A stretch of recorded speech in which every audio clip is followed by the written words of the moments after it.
La prière de combat. Est-ce que vous savez ce que c'est? Moi, je la compare un petit peu, je ne sais pas si vous avez vu le film Ben-Hur. On voit Ben-Hur qui est prisonnier dans une galère. Et puis, il y a celui qui...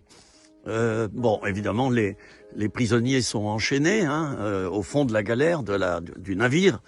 Et puis, il y a le batteur, celui qui donne le rythme avec lequel on va ramer pour faire aller le navire plus vite ou le faire tourner à gauche ou quoi.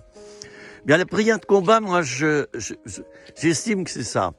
C'est comme ce batteur-là, qui simplement tape sur ça doit être un billot, quoi, un tronc d'arbre. Et alors, il donne le rythme. Alors, la prière de combat, c'est ça. C'est une prière insistante où, au nom de Jésus, on va intimer l'ordre à l'ennemi de se retirer. C'est biblique. Vous connaissez ce verset. Je crois que c'est dans l'épître de Pierre. Votre adversaire, le diable, rôde comme un lion rugissant, cherchant qui il dévorera. Résistez-lui avec une foi ferme, sachant que les mêmes souffrances sont imposées à vos frères dans le monde. Sachant que les mêmes souffrances sont imposées à vos frères dans le monde. C'est-à-dire, sous-entendu, tu n'es pas tout seul à avoir des attaques de l'adversaire.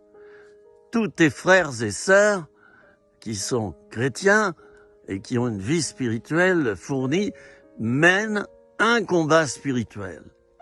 Alors, mon ami, si tu penses, toi, pouvoir faire exception, mener une vie spirituelle profonde, mais sans avoir de combat spirituel, tu te trompes.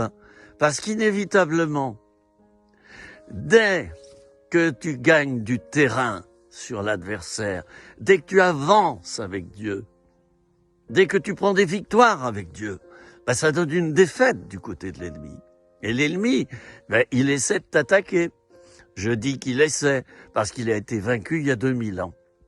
Je disais dans une autre vidéo que l'ennemi, il est vaincu, mais il est comme, vous savez, un boxeur qui a été vaincu sur le ring, et qui est encore conscient, il est capable quand même de donner des coups de pied et puis des coups de...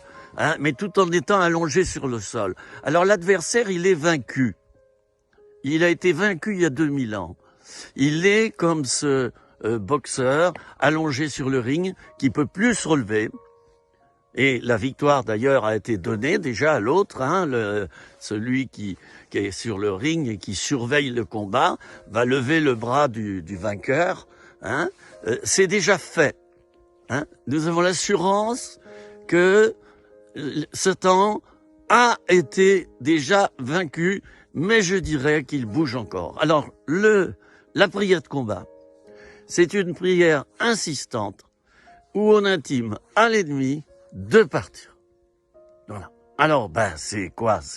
Eh bien, au nom de Jésus maintenant, je te dis, Satan, tu pars dans cette situation de division, dans cette situation mauvaise. Tu t'en vas là où tu as mis ta main, là où tu as essayé de diviser. Jean 10, le voleur ne vient que pour dérober, égorger et détruire. Eh bien, là où tu as voulu détruire, où tu es en train de détruire, tu retires ta main maintenant. Voilà. Alors on peut être seul dans la prière de combat ou à plusieurs. Et quand on est à plusieurs, je peux vous dire qu'il y en a un qui a peur. Vous savez qui? C'est Satan.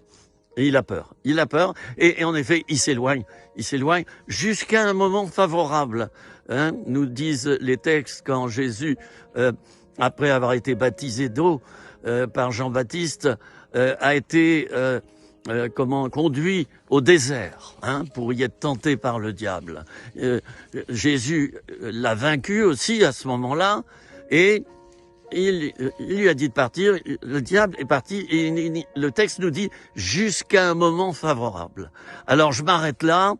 La prière de combat, ça sera toute notre vie, heureusement avec des moments de répit, heureusement avec des moments de détente où il nous laisse tranquille. C'était 3 minutes rien que pour toi. Alors combat dans ta vie spirituelle au lieu de te plaindre d'avoir sans arrêt des attaques. Combat ces attaques, c'est ta responsabilité. Dieu ne le fera pas à ta place.